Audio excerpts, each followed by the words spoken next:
ఈ రోజు మన జర్నీ అయితే స్టార్ట్ అయింది అంతర్వేది ఫేమస్ శ్రీ లక్ష్మీ నరసింహస్వామి టెంపుల్ కి. కానీ టెంపుల్ కి వెళ్ళడం అంత సింపుల్ కాదు. గోదావరి రివర్ ని బోటు మీద క్రాస్ చేయాలి. అండ్ ఇంట్రెస్టింగ్ పార్ట్ ఏంటంటే మన కార్ని కూడా బోటు మీద ఎక్కించి రివర్ అవతల సైడ్ కి అయితే తీసుకెళ్లాం. ఇక్కడ చాలా మంది ఈ బోట్ జర్నీ అయితే డైలీ చేస్తూ ఉంటారు. అలా గోదావరి తల్లి మధ్యలో ట్రావెల్ చేస్తుంటే ఆ ఎక్స్పీరియన్స్ అయితే నెక్స్ట్ లెవెల్ అనిపించింది.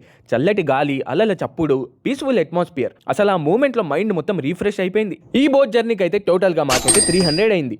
బోట్ నుంచి దిగిన తర్వాత జర్నీ ఇంకా బ్యూటిఫుల్ గా మారింది. ఆ విజువల్స్ చూస్తుంటే నాకైతే ఒకటే థాట్ వచ్చింది, ఇలాంటి బ్యూటీ మన దగ్గర ఉంటే ఫారిన్ కంట్రీస్ కి ఎందుకు వెళ్ళాలరా అనిపించింది. ఫైనల్లీ కరెక్ట్ టైంకి అయితే అంతర్వేది రీచ్ అయిపోయాం. ఇక చక్కగా దర్శనం చేసుకున్నాక మాకైతే ఫుల్ ఆకలేసింది. అప్పుడే మాకైతే ఎంత లక్ ఉందో అర్థమైంది. టెంపుల్లో అయితే అన్నదానం జరుగుతుంది. దర్శనంతో పాటు టెంపుల్ అన్నదానం కూడా దొరికితే దీనికంటే లక్ ఏముంటుంది చెప్పండి. మాకు ఫుడ్ సర్వ్ చేసే వాళ్ళు కూడా అడిగి సేమ్ ఇంట్లో లానే ట్రీట్ చేశారు. ప్యూర్ అండ్ డివైన్ ఫుడ్ తో స్టమక్ అయితే ఫుల్ చేసుకున్నాం. ఫుడ్ సింపుల్ గా ఉన్న ఆ ప్లేస్ లో తింటే టేస్ట్ ఇంకా స్పెషల్ గా అనిపించింది. సో అంతర్వేది జర్నీ అయితే ఇలా కంప్లీట్ అయింది. వీడియో ఎలా అనిపించింది మీరైతే కామెంట్స్ లో చెప్పండి. అలానే మన పేజ్ ని కూడా ఫాలో చేసేయండి. మర్చిపోకండి గైస్.